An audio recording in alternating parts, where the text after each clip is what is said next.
ऋषि पंचमी में सप्त ऋषियों के लिए अलग अलग 7 प्रकार के भोग लगाने की जरूरत नहीं है। सप्त ऋषियों की पूजा में एक ही सात्विक भोग श्रद्धा पूर्वक अर्पित किया जा सकता है और वही भोग सभी सप्त ऋषियों को समर्पित माना जाता है। आप भोग में लगाए कोई सा भी मीठा मौसमी फल जैसे कि सेब, केला, नारियल, दूध, शहद, देसी घी गाय का, सूखे मेवे, मिश्री या फिर पताशे या फिर कोई मीठी सफेद खील, कुछ ताजे खिले खिले सुगंधित फूल रख ले, एक गिलास में शुद्ध जल रख ले।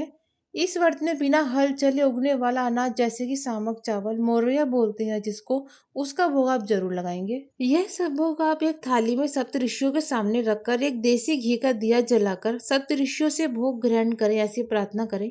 ओम सप्तऋषियो भयो नमः एष निवेदम संपर्यामी। यहाँ तक खीर, पूरी, हलवा या फिर अन्य पकवान का पसरना, इन्हें चढ़ाना या नहीं चढ़ाना परिवार और क्षेत्र की परंपरा पर निर्भर करता है। कई लोग फल और दूध का भोग लगाते हैं, जबकि कुछ स्थानों पर सात्विक पकवान बिना प्याज लहसुन का बना हुआ भी अर्पित किया जाता है। सप्त ऋषियों को आप यह भोग नहीं चढ़ाएंगे। बासी या रात का चखा हुआ भोजन आप ऋषियों को नहीं चढ़ाएंगे। कटा हुआ या आधा खाया हुआ फल भोग में नहीं रखें।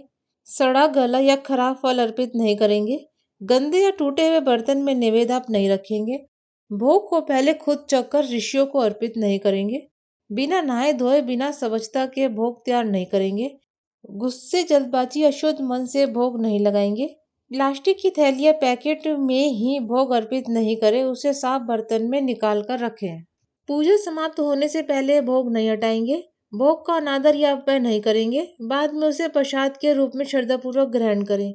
इस दिन हल से जुते हुए खेतों के अन्न या गन्ने से बनी हुई चीनी मिठाई का भोग लगाने और खाने की मना है। भोग लगाते समय आप इस बात का ध्यान रखें। नमक का इस्तेमाल आप भोग लगाने में नहीं करेंगे। दाल और चावल का भी आप इस्तेमाल नहीं करेंगे।